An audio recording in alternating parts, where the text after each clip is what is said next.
This is Guardian Radio 96.9 FM, streaming on GuardianTalkRadio.com and the Guardian Radio app, Nassau, Bahamas.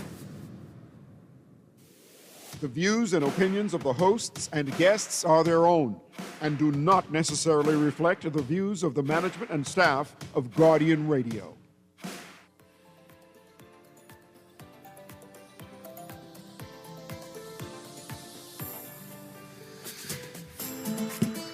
Good morning and welcome to Guardian Radio AM. And today is Thursday, December the 11th, and it's a little after 11 o'clock in the morning. Once again, this is C.A. Newry, and I shall be your host for the day. Today, we actually have the privilege of hosting two people. We have one person in studio and one person on Zoom. In studio, we have the Bahamas Paradigm Movement, who is in the person of Arthur McDonald, and he's here to explain his program, his entity. So we'll be happy to have a dialogue with him later on in the show. And on Zoom, okay? Go ahead, introduce yourself. You're live. I'm sorry. Yes, pleasant good morning. That's Arthur McDonald right there. Mr. Newry, and pleasant good morning, Bahamas. Always good to be here. Good. And on Zoom, we have Exceptional Education Outreach. I'm just confirming that we could connect with them. Kermit. Yep. Oh, you're alive. I'm here. Good. Hi. I'm glad. I'm glad to hear you. We're going to start off with you, ma'am. I want you to introduce yourself and then explain your entity. Okay. Hi, my name is Lang Hoodapol. I am the founder of an organization called EEO Bahamas. It's also called Exceptional Education Outreach. And we are celebrating our 25th year of providing special education and literacy programs in the public schools on the Family Islands. We started in Harbor Island, moved to Eleuthera, and just this year we had a formalized partnership with the Ministry of Education, and we are branching out to the entire Family Islands, Exumas, Cat Island, Long Island, Andros, Acklands. So we've been at it for a long time, and we help children who have learning differences, is what we say, literacy and special ed. Literacy and special ed. First of all, I would like to thank you for your commitment to Bahamians who have challenges and make sure that they're included. What is your mandate in terms of your organization? We want to make sure that every child has the opportunity to reach their personal potential. We approach this with a multi-prong approach. We do hearing and vision screening so that we make sure there's no physical impairment that's impeding on their learning. We also do teacher trainings, and we also have daily in-class instruction. So we're within the public schools, and we're providing small group instructions. And we're trying to make sure every child is given the opportunity, because as we know, in 2025, that the world needs all kinds of minds, and not everyone learns the same way. So we partner with the Ministry of Education to make this happen. Even though we're a nonprofit, they are a crucial part of what we've done. You mentioned that you're a non-profit NGO, non-government organization, but how do you get funding? And because what you're doing is mammoth. You basically have the span of the entire archipelago, the Family Islands, right? And you're an added resource. How are you able to fund all of this?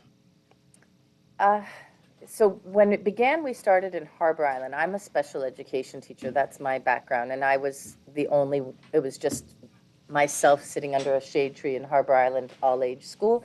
And the funding came from people seeing the results of the work that I was doing, and volunteers coming in. And all of a sudden, we had children who, even in high school, I would start working with some non-readers and get them up to reading level.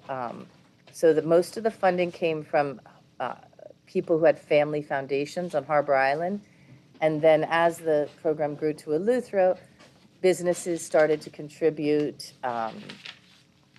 and some charity organizations would give. But I would say 80% of our funding is from individuals who have homes or have families that have a child with special needs, and it touches their heart. So you have limited funding, but would you welcome more funding? Oh, yes, especially now that we're expanding to the Family Islands, because we want to support what the Ministry of Education is doing so that we can encourage more programs. The Family Islands have a lot less resources. So yes, we are always looking for more funding, and our budget is not huge. And what we're doing now with the Family Island Partnership is matching what the government puts in for teacher salaries. We're providing those teachers with supplies, a laptop, really crucial training resources, and assessment tools, as well as the hearing and vision screening for their students, because that's always something we need to rule out, is to make sure a child is not falling behind because of that. So yes, of course, funding is always a struggle, but yes. O- Okay, and before I go on, because I have a number of more questions I want to ask you, but I want the listening audience to know how to get in contact with you. So I don't want to bypass that. So this is going to give an opportunity now, a phone number, a social media link in terms of how do we, the listening audience, support you, Bahamians support you in your program. Okay, wonderful. So it's EEO, which stands for Exceptional Education Outreach, EEO Bahamas, all one word. And that's our Instagram. On Facebook, we're Friends of Harbor Island and Eleuthera, but now that we're spreading to the Family Islands, we're going to have to change that. And our website is also eeobahamas.org. And my phone number, which I'm the founder, executive director. We have a good team, but I'm the main person that handles the donors, is 305-389-7485. So I'm out of Miami, but all that information's on our website, and a lot of impact reports and student success stories, all of that in video that sort of grabs your heart is all on our website, eeobahamas.org, O-R-G. And we're a registered charity in Bahamas as well as in the United States. So if someone wanted to give a tax deduction donation, we're a 501c3. And we're looking to partner with more Bahamian businesses and more investors in the Bahamas who care about the future, because these are those students that have different minds, who have some of the answers that we need to make sure are not getting lost by lack of resources. And you mentioned that these are students who would have different minds or different outlook on how to pursue their education. I want you to walk us through your support. You say you've partnered with the Ministry of Education. You've gone throughout the Family Islands to make sure you render that support. But I want to appreciate what support that you give, like a everyday focus. What exactly does your organization do, or how do they partner with the government? So every day at the moment, we're in 9 schools on Eleuthera, and then that are EEO teachers, and we do pull-out programs. So we have, or push-in, it depends on sort of the teacher that we're working with, and we identify students that are failing 3 or more reading grade levels behind, and we give them a full assessment, so a diagnostic assessment, so we know where to start and what their gaps are. And we work in small groups of like 5 to 7 maximum. And so this individualized instruction allows the students to start where they need to start, where they're not in a whole group of 30 students and falling behind and losing self-confidence. So we partner within the Ministry of Education schools. This is not a private school. This is all, the ultimate goal is to create a sustainable program. So everything is to enable the Ministry of Education teachers to have more tools to be able to reach these students, more resources, more supplies. Now the teachers in the other family islands, and there's a few teachers that are hired by the Ministry of Education on Eleuthera as well, they are part of sort of our new branch. This has only been our 25th year this happened, which is called the Family Island Partnership, which is us supporting the Ministry of Ed teachers. And right now we have 11 Family Island Partnership teachers that are hired by the Ministry of Ed, but supported by EEO Bahamas. As I mentioned, with supplies, with training, with hearing vision screening, with the assessment tools. Did that answer your question? It does. And I'm seeing again, I got two texts for you to repeat your contact information. Oh, You I'm said, good glad. morning. Contact for the EEO representative again. Okay, again, my name is Lang, and my email is lang, Lang, at eeobahamas.org. And our website is eeobahamas.org. And our Instagram is eeobahamas. Facebook, you can find us on Friends of Harbor Island and Eleuthera.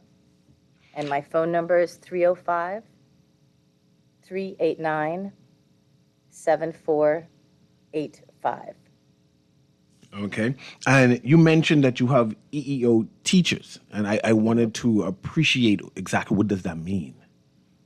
So those are teachers that work full-time, 4 to 5 days a week within the school systems, within the schools, where they have a separate little resource room, and they take students for a portion of the day to work on their reading skills, and then they integrate them back in. And we've had students mainstreamed over the years. Our last staff meeting, we shared sort of our statistics of where we're at, and we have had over 710 students mainstream since we started back in 2000. We have 7 EEO centers, we have after-school centers, we have 205 students that are working as part of the EEO program, and then when you combine in the Family Island Partnership students, which is another 300, in total this year we're supporting 505 students. And we're across 16 schools in the Family Islands. So you have 16 schools, and then you have 505 students now that you are working with, right? And you mentioned that you have evaluators come in and you identify students who are struggling to read. But in terms of parents who are listening who are in Nassau, realizing that you're Family Island based and concentrating on the Family Island, but they want resources to say, well, my child having struggles, right? But they need resources that they could read or access. Does your organization give resources like that? Yes, thanks to Zoom. When we do workshops, even if they are live, we make sure that they're live streamed. So last February, we brought in Dr. Alessandri from University of Miami, who's the head of an organization called CARD, which is Center for Autism and Related Disease, and disorders, and he spoke to the teachers and parents. We brought in OT and speech therapists. This February, we'll be doing, again, a live workshop in Eleuthera, but we'll be streaming it on Zoom. So if you check on our website, we'll have that information, or you're always welcome to reach out to me personally, and I can put you on our mailing list. Because a lot of the support needs to come from home for students who have low self-esteem, who might be on the autism spectrum, which we've seen a huge rise in. We work with students with dyslexia or different learning differences, ADHD. And then sometimes there's students that just have emotional struggles, and those are the ones that we work with for a short bit. We get their self-esteem up, and we mainstream them back full time and get them feeling like they can do it again, because that's a huge component of it, is the desire and the belief in yourself, as you know. The Bahamas tend to have challenges monitoring, managing statistics, right? And you're dealing with the Family Islands, which, because of their location, tend not to be included in the overall statistics. Everything tends to be Nassau-based, New Providence-based, right? You mentioned dyslexia, right? Having problems learning differently. I use that term, learning differently, right? Because I'm dyslexic, actually. I have issues how I read. Brilliant people are that I really. You have me blush now, calling me brilliant, or suggesting I may be brilliant. I just tend to read backwards. Like I turn the book backwards and have difficulty understanding the words and stuff, right? I want to know the statistics in terms of the Family Island and what we are seeing, right? Even in terms of the results of the grade level assessments, the statistics of the Family Islands tend to be on the back burner, so we cannot appreciate, or some people say we do not appreciate what is happening in the Family Island schools. But you being there, what are you seeing amongst the 505 students that you're working with? Is there a concern about learning disabilities on the Family Islands, and that we should be aware of? Yes. We don't have formal censuses on the Family Islands. I've been working recently more in depth with the Ministry of Education team on trying to get some data. But from what we see within our programs, usually it's about 20% of the school population is falling severely behind. And yes, sometimes it's dyslexia, sometimes it's that the student started falling behind early on. There's a lack of resources and support. I don't know if you know this, but in the Bahamas, first grade, it starts a lot earlier than in the United States. So I was trained, I have my master's in special ed from Florida International University. And in the United States, we start at first grade at age 7 or 6. In the Bahamas, it's age 5. So if a child is already predisposed to some sort of learning difference, the frustration and the helplessness is so quick to be a secondary problem. Because if a child doesn't believe, they're hearing, oh, he's lazy, or he's stupid, they'll start to believe it themselves. So you ask for a specific amount. I wouldn't be able to say exactly how many students have specific learning disabilities, but usually it's about 20% of the school population, and that's being modest. That's on the modest end of things. There's a lot of students that are struggling. And then there is also the ESL component that always kind of gets blended in with special ed because it's a a reading problem, and we do offer those parents support, after school support, and those students support as well. But our main focus is a child with, and I say differences because I've never loved the word disability. I feel like just like you, look at you and you have a successful job, and I'm sure you see things in a different way. Just because a mind might not process the same way, it doesn't mean that the intelligence and the potential is not there. We have former students who are pilots, we have nurses, a couple pilots actually, boat captains, mechanics, chefs, teachers. So, these are not children that don't have the capability. They just need the extra support. And for the more severe, we do work with them as well, but a lot of those families do travel to Nassau for the more in-depth support. Today we're talking to Lang from the Exceptional Education Outreach, EEO Bahamas, and we're talking about their program, the Family Island Base program, where they render support to the Ministry of Education, special needs, persons with learning disability or challenges, and she's affording opportunity. You mentioned earlier, Lang, about EEO centers. Where are these centers located, and are these centers available to, right? Like you just walk in. I'm talking Family Islands. You just walk up to the center and say, "Hey, I need some support."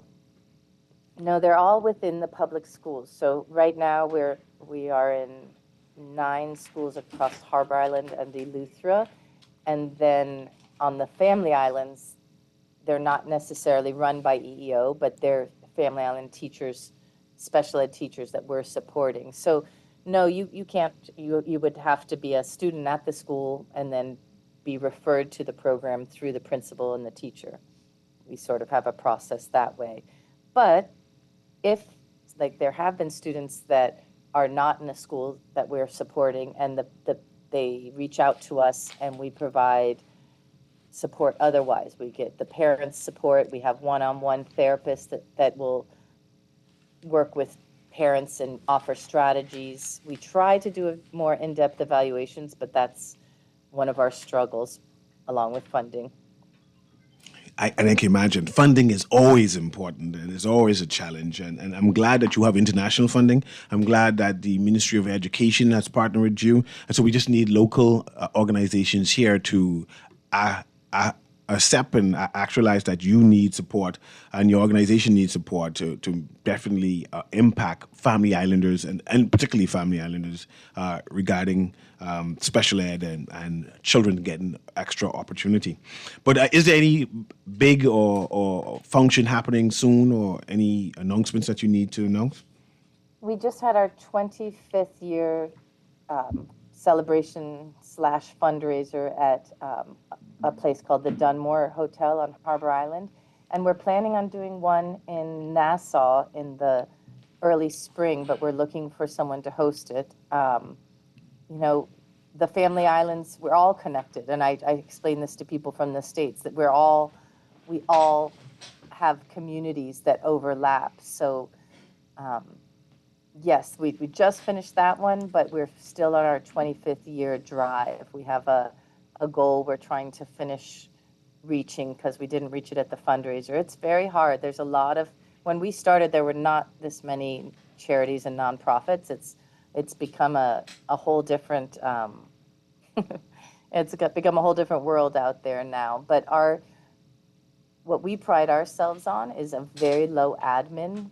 We do, the money that we raise goes to the programs that support the children. We're not like Red Cross not that Red Cross is wonderful, but we're not a giant non-NGO. We are a very small grassroots organization. So if you give through our website, you can keep in touch and we'll let you know exactly what the funds went to. And also some people direct them to specific islands or specific causes.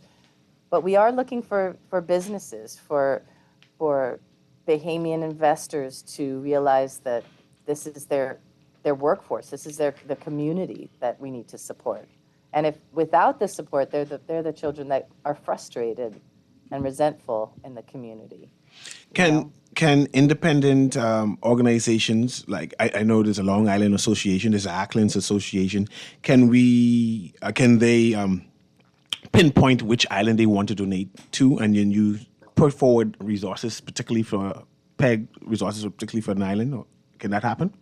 Yes, it can. We are only 1 year in, or not even 6 months into the Family Island Partnership component, but we definitely target certain funds to certain family islands. And if you email me and you have questions, I don't have, this weekend we're going to the Exumas to meet with the Friends of the Exumas, which is a organization, but I don't have a lot of connections with the Family Islands. This is a new program that we're just now rolling out. Okay. And my last question to you is trends. Are you seeing any trends or concerns about any increase in the number of young people having challenges in terms of that early reading that the Bahamas should be concentrating on? Yes, I sadly have seen a huge upswing in autism spectrum related struggles and disorders. There's when we started, I felt like we only had about 5 to 7 students that would fall under that category, and these are not all diagnosed students, but we have seen a lot of increase in the schools, and we have a center now that the Ministry of Ed is covering, called the Center for Exceptional Learner on Eleuthera, but I would like to have one of those on every family island so we can truly support them in an inclusive way as much as possible, making sure that they get the support and then they're able to integrate back into their community and not be separated from their community.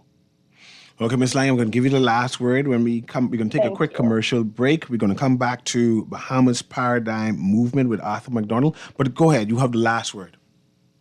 The last word is to respect all types of minds and to make sure that children have opportunities, whether their community has the resources or not. We have to work together and we need to formulate plans to help all types of children, all types of minds reach their full potential. And I would love to hear from you. I would love to get some emails after this, and whether it be a connection because of special needs, a connection because of the Family Islands, I would love to hear from you. And it's lang@eeobahamas.org, and our website's eeobahamas.org. I really appreciate your time today and inviting us. No, I appreciate you coming on. I hope to have you on again so we could talk some statistics on what we are facing. Yes, I do. And I look forward to hearing about the next organization. Thank you. Thank you. Thank you very much, Lang. This has been Guardian Radio AM with C.A. Newry. We're going to take a quick commercial break. When we come back, we're going to talk to Bahamas Paradigm Movement, whose mission statement is to invite the Bahamian society throughout our family of islands to move in unity with their potential through education, quarantine, the negative influence, and to reinforce the indispensable value of our heritage as we march towards a new paradigm of peace, health, work, ethics, ownership, and prosperity. We'll be right back.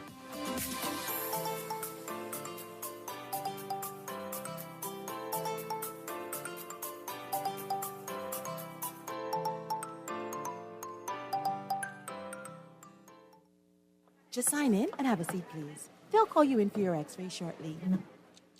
That's why they call it a waiting room. You won't have that problem at Fourth Terrace Diagnostic Center or Imaging at Grosvenor. We never schedule multiple appointments, so you'll be in and out in no time. And if your initial screening reveals a concern, our radiologist can conduct an alternative screening right then and there. Call 328-8157 to schedule an appointment at Fourth Terrace Diagnostic Center or Imaging at Grosvenor today. Love the show? Want to give your support? Become a sponsor today. Call 302-2300 for our rates and packages. That's 302-2300. Become a sponsor on Guardian Radio 96.9 FM. Fresh news, smart talk, all day. Are you searching for something new? Something exciting? Your dream job in paradise? Well, look no further. Royal Beach Club Paradise Island is hiring. Join a dynamic group of passionate hospitality professionals, craft unforgettable moments, and thrive in a vibrant, welcoming atmosphere. Play your part in shaping the future of our team while growing your own career every day. Bring your energy, your passion, and your creativity to a workplace that's as dynamic and fun as you are. At Royal Beach Club Paradise Island, the opportunities don't just exist. They're limitless. So are you ready to find your perfect fit? Visit Royal Beach Club at paradiseisland.com/career today and step into a world of exciting possibilities. This is Guardian Radio 96.9 FM, streaming on GuardianTalkRadio.com and the Guardian Radio app, Nassau, Bahamas.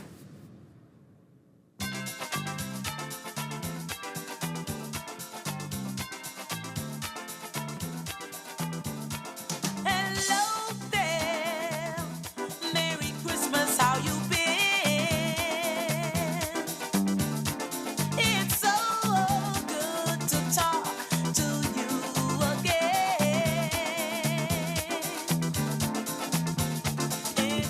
And welcome back to Guardian Radio AM. We are speaking to Arthur McDonald, who is a representative from the Bahamas Paradigm Movement. They're talking about crime in the Bahamas, right? So I actually need to understand what is the mandate of the Bahamas Paradigm Movement? Why was it orchestrated? What is the objective? Good morning again, Arthur McDonald. How are you doing? A pleasant good morning. Pleasant good morning, Bahamas. Our objective is to educate Bahamians how we can work together to achieve common goals and some of the issues, to solve some of the issues in our society.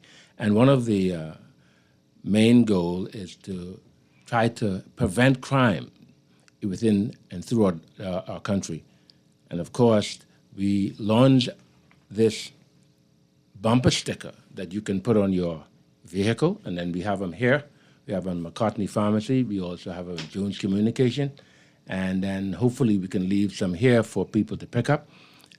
We always talk about crime, and we seem to be expecting crime to happen from one day to the next. We sometimes seem to look forward to crime. I don't know why, but rather than looking forward to crime, we should be looking forward to how we can prevent crime from happening.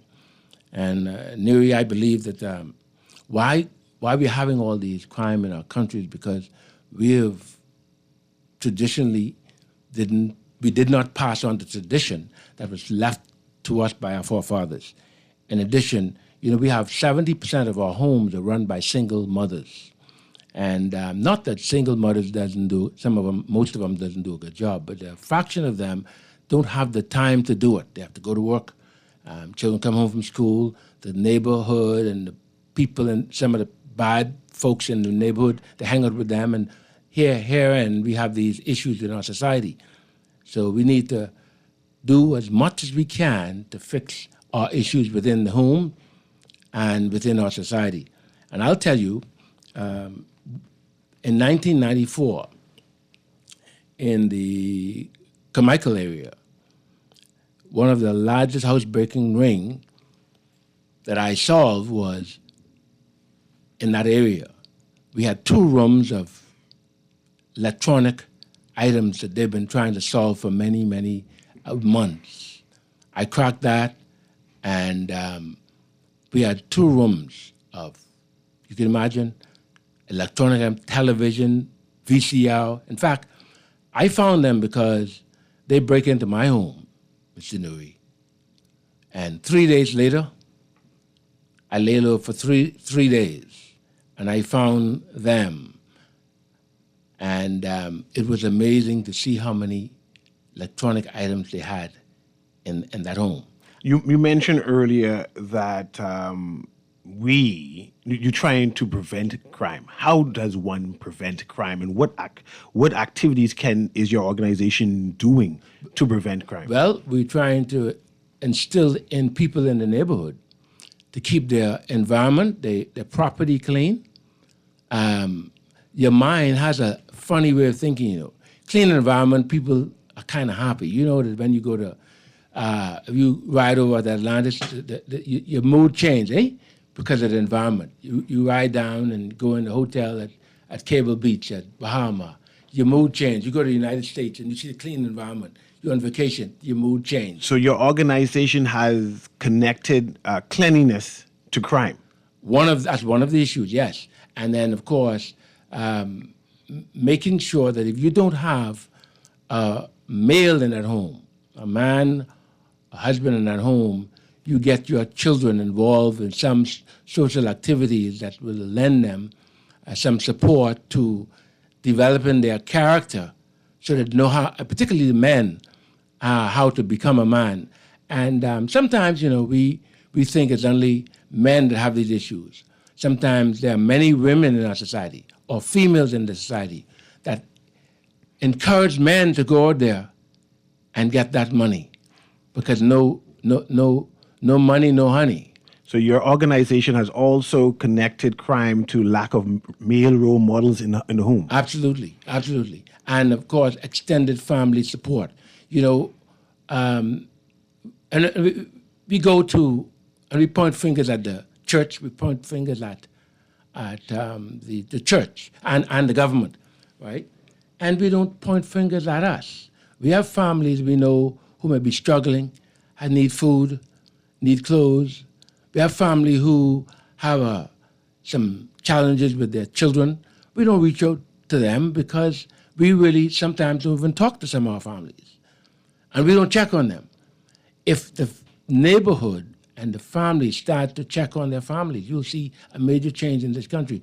In addition, we have mothers who do not reach out to their children, single mothers who do not reach out to their father's family for support.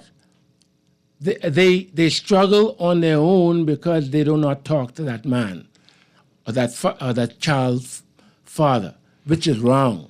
So just going back to the Bahamas Paradigm Movement in terms of what all they're doing, what activities have you done regarding cleanliness and improving that? And what activities have you done so far regarding male role models or lack of male role models, and how we can, as a Bahamas, can assist, I guess, these single parent homes? All activities have you done? Well, let me say this. I've been speaking to the boys in nursery school for years.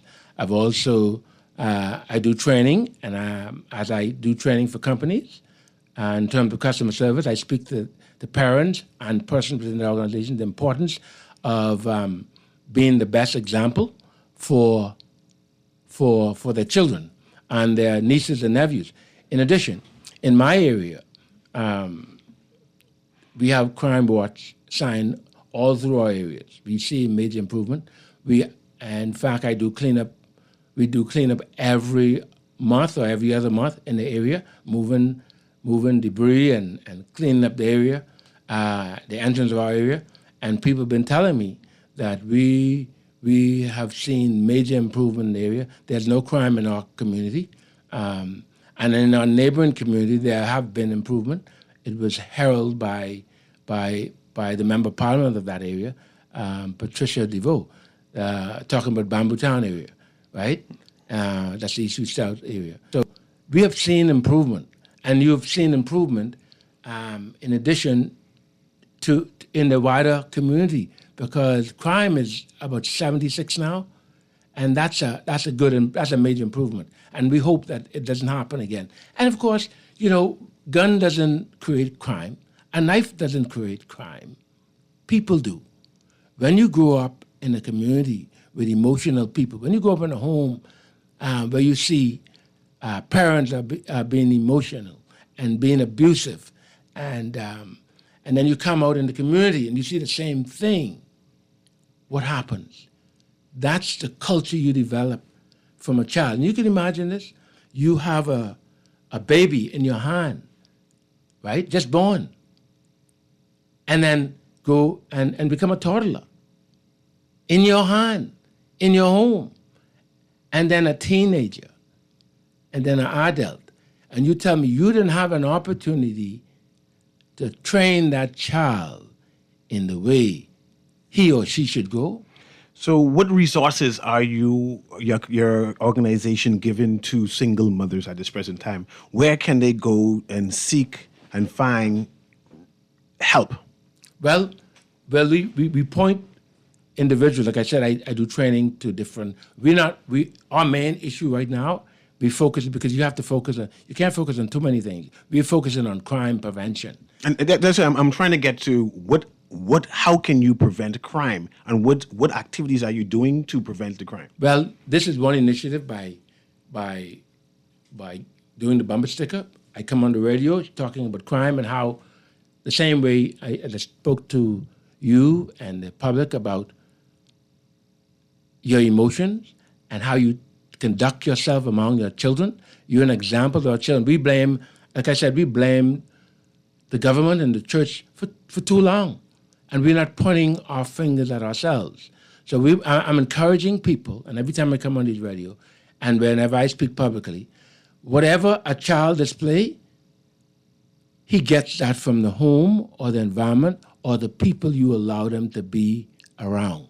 We point too many fingers at the church and the people. We have to take personal responsibility for what happens in our society. And that's why I do cleanup. That's why we do cleanup in my area.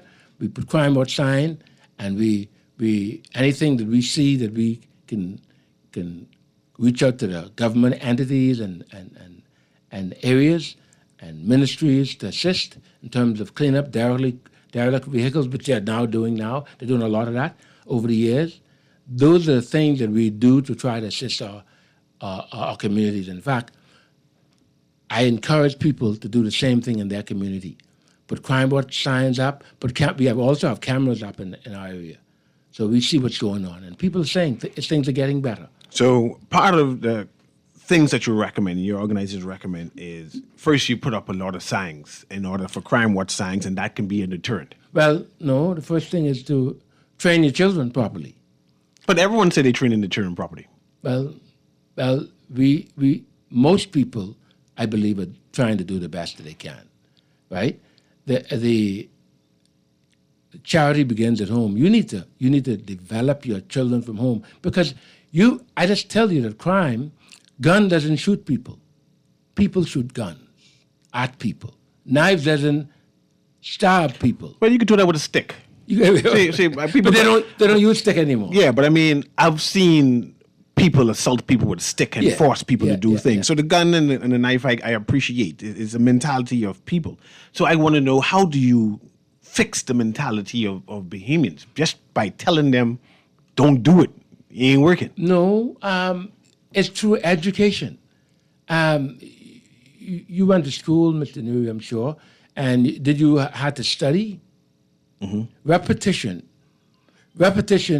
gets the message across. We talk, when we talk about crime sometimes and prevention, when something happens, we need this message needs to be heralded every day on our radio station, in our newspaper. This message needs to be heralded in our community, within our community, and people who in business and in positions throughout our country. We need to be talking about this and how important it is to talk to people and be the best example you can be within our society. Okay, so let's go over in terms of being a motivational person to say crime doesn't pay, right?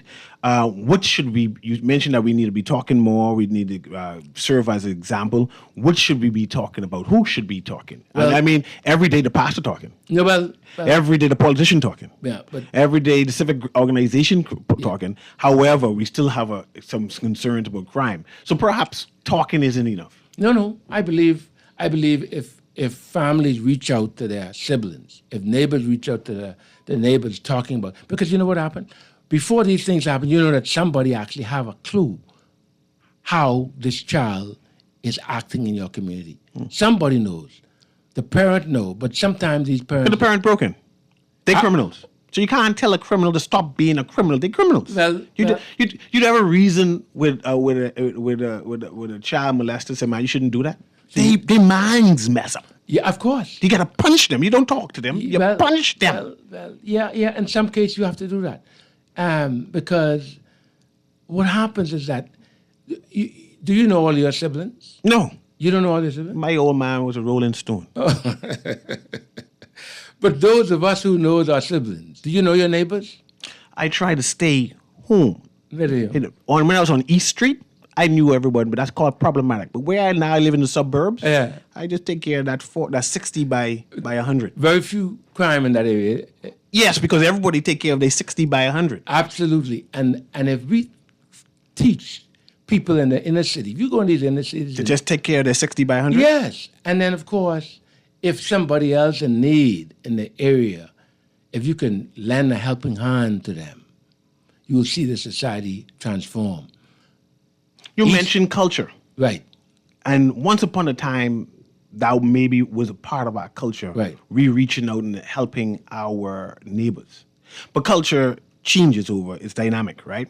Perhaps what you're saying now is not a part of our culture, and you're trying to go back to a time that Bahamians don't want. Yes.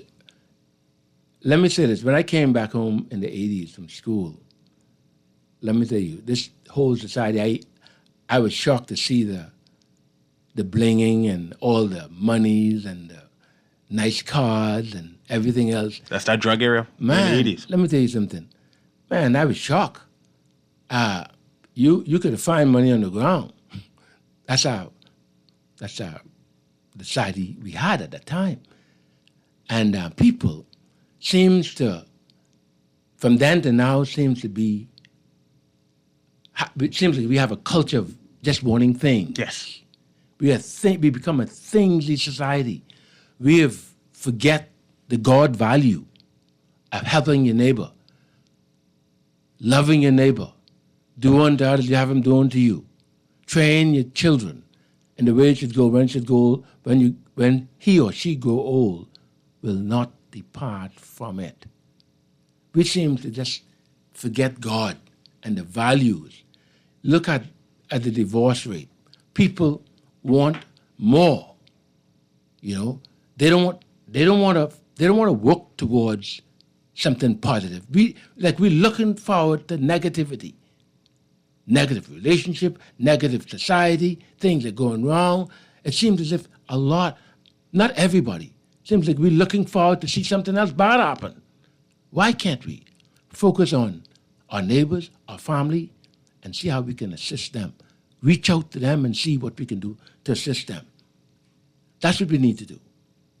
So it sounds like your organization is a movement of values and ethics, a bygone era, right? Because people look at things different. Everyone want to live in, like how I call Freeport people. Like Freeport people don't bother with their neighbors. They live there. Yeah. But the Nassau people are more interactive. But Nassau are violent and they more interactive, involved with there. But Freeport wasn't as violent as Nassau. And they didn't worry about their neighbors. You're correct. But when you use your example of caring about your neighbors, and Freeport didn't necessarily do it, but they was less violent. Well, Freeport people actually stay by themselves. Yes, that's what you're trying to say. They don't. And there was no major crime problem in contrast to Nassau, which used to be in that community yard and be all involved. Let me say this. You also familiar with Maslow hierarchy of needs? Mm-hmm. Right. Self-actualization. Absolutely.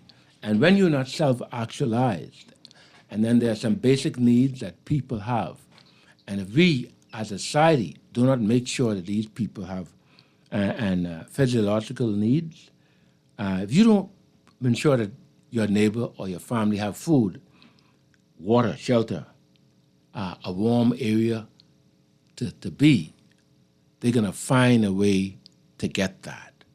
And our responsibility in our society as leaders in our society, as government and the church, to ensure that we are empowering our people through education so that they can take care of themselves, and those that cannot provide for themselves, find a way that we can do it. Education freedom bombers. Well, inside this particular, just saying, I want to blow this administration, this government's horn, but they have made education simpler, easier, right? All kind of trade learning and whatever it is, they bragging that they're doing. How come crime so high? Well, let me say this to you. They've just begun. That's been 4 years. Yeah, but I'm saying 4 years. Can't solve this automatically in 4 years? No. This could take 50 years? It can take a while. 100 years? No. How long? I think, I can't give a time, but I can give you a short. We have no timeline? No. I can't. I can say we can see improvement.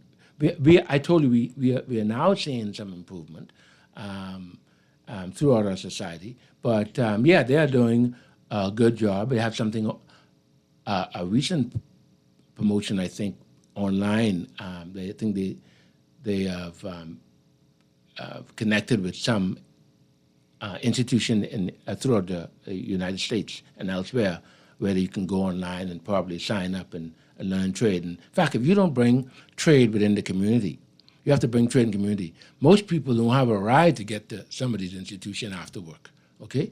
You have to bring education in the local school areas where people can walk. People don't have bus money to get to school. People trying to find food to eat. You believe it in the Bahamas is that bad? We're a country of suffering and poverty? Well, no, I think we're a filthy rich country. I don't believe we're that bad. We just need to find a way to reach people and educate them. In fact, Mr. Williams in Baintown, I'll be speaking regularly to a program he just started, Gregory Williams, former member of Parliament, to young men and ladies, because we only think there's men that causing some of the issues. No, it's not that bad. We just need to focus on training and developing our children. Because if a child grow up in a hostile environment and in a home and in society, what do you think they're going to become? And if they don't have food to eat, they're going to find a way to get that food. That's you're human. Do you believe the church is a failure? No, I don't think the church finished and they ain't doing... No. So is the church doing a good job? I think the church doing the best they can do. I think so this is as good as it gets? No, I think that everybody can do better. I think the government, all governments, now in the past, is doing the best they... What the church doing? Well, you know what they're doing. I know, that's why I asked You don't go to church? Not much. Well, they preach the gospel. If people Is the gospel enough? well, the gospel tells you to love your neighbor, love yourself, do unto others they haven't done to you, right? Those you don't want. Hey, you have to love the brotherhood. If you don't do those basic things, that means you don't understand what it is, and it's more blessed to give than to receive. A lot of people who have want more rather than giving. You have to give, and God will bless you. Will bless more. You'll get more than you think you have now. So, no, I don't think the church will fail. I think church is doing the best they're able to do, and all governments try their best to do the best they can do. Yet crime is so high. Well, Someone failing. well, let me say this to you. We are. So it's the Bahamian people failing. Absolutely, because They finish? No, They're not finished. They're not finished. Okay. They are children. They're your So children. these adults now who doing these things. Adults and children, grandchildren. When you go down the line, you look like everybody doing it. Look here.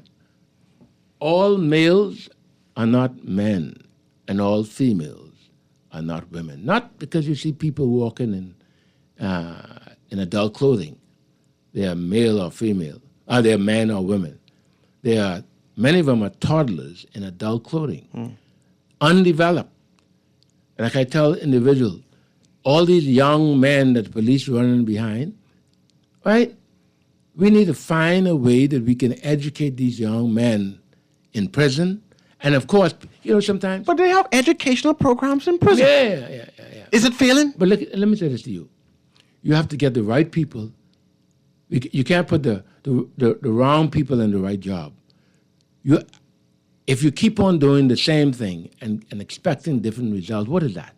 They call that insanity. Absolutely. So if you see something not working, you got to get the right people in place. People who have the research, the knowledge, the exposure to fix our issues in our country. We need to start pointing our fingers at us. The people who are not listening. I keep on hearing this us, but I don't do nothing. You don't do nothing? I don't do no crime. No, but you can lend a hand. I believe that you lend a hand on this radio station. I'd be busy trying to take care of this one child I got. Yeah, but you have a voice. To talk to my one child. Well, you have a voice to talk to the public. You have a public audience. I one of those persons say, like how China and certain countries don't have crime problems because they execute people. Mm-hmm. Like Dubai and thing, you spit gum on the ground, just cut their behind. I am like a proponent for that, like extremity. You support that? No. That's why it's crime high now. Yeah. You might be a part of the problem. That's what you're trying to say. No. It's these things stem from the home and the community, and lack of male models and role models in the home, and lack of extended family lending a hand. Can a single woman, grow up a good man or grow up with good children? They have. They have, and they can. So they can. So we don't have to be blaming them. But not all of them. Some of them need some help. Mm-hmm. And we need to reach out to them within our community and within our families. First, because if we don't reach out to them, and of course the church has a role to play. Mm-hmm. But, I spoke to a church pastor about talking to people about their health and stuff. They said people don't want to hear about that. Mm-hmm. They come here to hear the gospel. And some people don't want to hear about good things.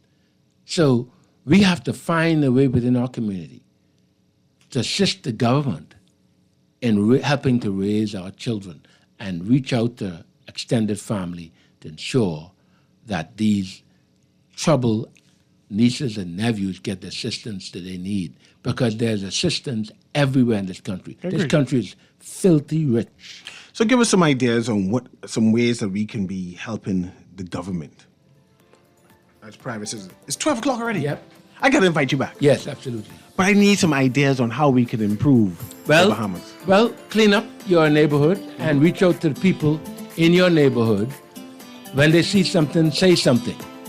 When you see something, say something. Absolutely. That's us being Arthur McDonald from the Bahamas Paradigm Movement. I'm going to invite him back. I'm going to invite him back so we can have some conversation on what we can do to help the government, what we can do to support the church, have the conversation again on why crime so high still.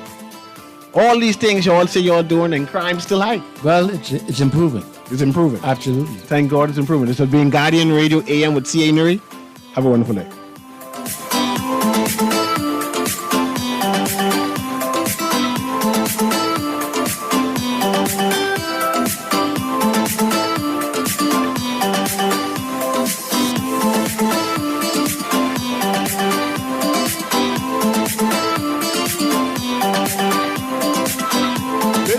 Guardian Radio 96.9 FM, streaming on GuardianTalkRadio.com and the Guardian Radio app, Nassau, Bahamas.